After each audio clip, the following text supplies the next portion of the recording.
नमस्कार दोस्तों, आज हम बात करने वाले हैं राजीव प्रताप रूडी जी साहब के बारे में। अब आप बोलेंगे कि ये कौन है, तो ये बिहार के एक ज़िले सारण से सांसद है। अभी हाल ही में पप्पू यादव जी, जो कि पहले सांसद रह चुके थे बिहार के मधेपुरा ज़िला से, तो उन्होंने इनका एक पर्दाफाश किया है और इनको एम्बुलेंस चोर बताया है। तो बात यहाँ से शुरू होती है कि MPLAD स्कीम, मतलब कि member of parliament local area development scheme के अंतर्गत जो 5 करोड़ रुपए मिलते हैं, हाँ सच में मिलते हैं, ये देख ही लीजिए, कोई झूठ नहीं बोल रहा हूँ।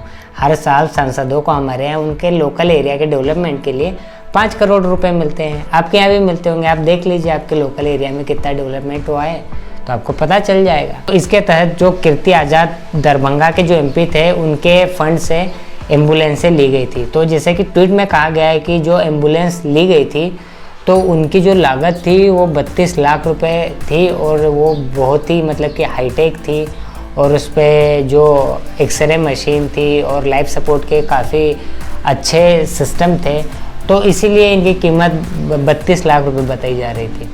तो जब इसका पर्दाफाश तब हुआ जब पप्पू यादव साहब जी जब अपने ज़िले को छोड़कर, मधेपुरा को छोड़कर सारण ज़िले में गए, जो कि हमारे रूडी साहब का लोकसभा क्षेत्र है।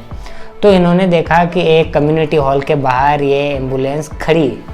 तो जब उन्होंने देखा और उन्होंने फटाक से ट्वीट किया कि अरे भैया, ये एम्बुलेंस खड़ी है तो क्या काम में आ रही है।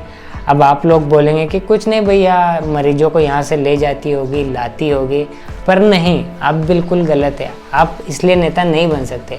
इनका किस काम में यूज़ लिया जा रहा था? बालू ढोने के। हाँ, आप ये देख सकते हैं, इसमें बालू उठाई जा रही थी। फिर बाद में जब रूडी जी थोड़े रूड हुए तो उन्होंने बोला कि भैया ये इसलिए खड़ी है, इसलिए इनको कवर करके रख दिया गया है क्योंकि हमारे पास ड्राइवर्स की कमी है। अब सोचिए, जो हमारे नेतागण हैं, जो हमारे मंत्रीगण हैं, वो कितने कमज़ोर है, कितने लाचार है, और जनता पता नहीं अपने आप को लाचार और कमज़ोर क्यों कहती रहती है। ये साहब हमारे ड्राइवर्स की जुगाड़ नहीं कर पाए। फिर उन्होंने एक बात ये बोली कि भैया, अब ये जो महामारी का समय चल रहा है, तो इसमें जो ड्राइवर लोग हैं वो काम करने को राज़ी नहीं है। तो अब रूडी साहब ये बोल दिए। अब जो पप्पू यादव साहब जी है, तो उन्होंने बोला कि चलो चिंता की कोई बात नहीं है, हम आपको ड्राइवर्स दिलाते हैं। तो ये ड्राइवर की पूरी सेना लेके आ गए और इन्होंने ट्वीट करके बोला कि ये लो भैया, ड्राइवर्स भी आ चुके हैं, अब इनको नियमित काम पे लगा लीजिए। फिर जो हमारे रूडी साहब है, उनका कोई ऐसा रूड रिप्लाई नहीं आया। फिर अभी हाल में ही खबर में आया है कि जो पप्पू यादव साहब जी है, उनको वहाँ की पुलिस ने धर लिया है, और इसलिए धर लिया है क्योंकि उन्होंने कोरोना के जो प्रोटोकॉल्स थे उनको उल्लंघन किया था, उनको तोड़ा था, तो उनको धर लिया। सही किया। अब क्या, अब काहे इतना समाज सेवा करना है तुमको? जब सब अपने नेता घर में बैठे हैं, आराम कर रहे हैं, तो आप भी बैठ जाइए घर में। जब चुनाव आएगा तो ये बड़े बड़े बैनर लगा के लिख दीजिए, समाज सेवी फलाना ढेम का। पर नहीं, हमको तो पंगे लेना है बीजेपी से। अब ले लिया पंगे, पड़ गए लेने के देने। अब आप भी सांसद रहे थे, पप्पू यादव साहब भी सांसद रहे थे, तो उनको भी सांसद निधि में कुछ पैसा मिला होगा, तो उन्होंने क्या काम करवाया? अब इसकी जब जांच पड़ताल की तो हमको ये मिला साइट पे, इसमें बताया गया है कि उनको जितना फंड एलोकेट हुआ था, उनका उन्होंने 99.55% यूज़ किया है। तो ये बहुत अच्छी बात है। इसीलिए रूडी साहब बोले कि अरे भैया, आप भी एक आधी कभी एम्बुलेंस फ्री में दिलवा देते तो लोगों का बहुत भला हो जाता। पर आप लोगों को एम्बुलेंस नहीं दिलवा पाए, और इस पेंडेमिक के समय आपको राजनीति सूझ रही है, तो बस हो गया इनका बंटाधार, और अब ये पहुंच गए हैं थाने। अब रूडी साहब ने इसी बात से गुस्सा होते हुए ये कहा है कि उनके ज़िले में भारत में सबसे ज़्यादा एम्बुलेंस चल रही है, और उसका नेटवर्क भारत में सबसे बड़ा है, जहाँ पे 80 के आसपास एम्बुलेंसें चल रही है, और कहीं पे भी अभी तक कोई दिक्कत नहीं आई है। पर एक रिपोर्ट में ये भी कहा गया है कि एक बीजेपी के MLA ने ये कहा है कि उनके पास लोगों की ऐसी बहुत सारी रिक्वेस्ट आ रही है, जहाँ पे लोग उनसे एम्बुलेंस मांग रहे हैं, जहाँ पे लोग उनसे सिलेंडर्स मांग रहे हैं।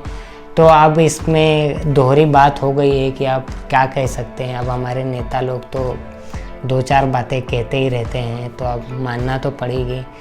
तो भैया जो एम्बुलेंस खड़ी है इसको किसी और को दे दीजिए, किसी एनजीओ को दे दीजिए या कोई हॉस्पिटल को दे दीजिए, काम में आ जाएगी। क्योंकि हमने ऐसी बहुत सारी फ़ोटोज़ देखी है कि कोई साइकिल पे ले जा रहा है, तो कोई अपने कंधे पे ले जा रहा है, कोई मोटरसाइकिल पे ले जा रहा है, कोई ठेले पे ले जा रहा है।